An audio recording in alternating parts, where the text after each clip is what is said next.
Just focus on this spot, and it will help your mind and your body get steady and focused as well. If you find your body wobbling or your attention wandering, just lower your foot down, regain your focus, and then lift back up.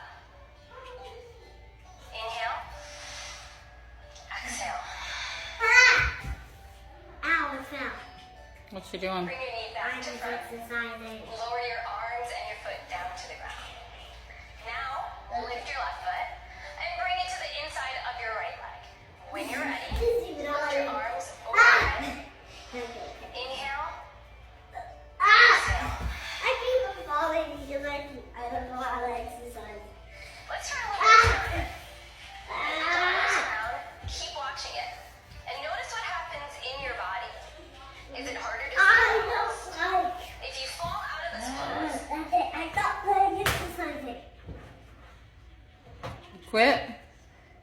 Yeah, because it's always not easy for me. That's why you gotta practice and keep trying.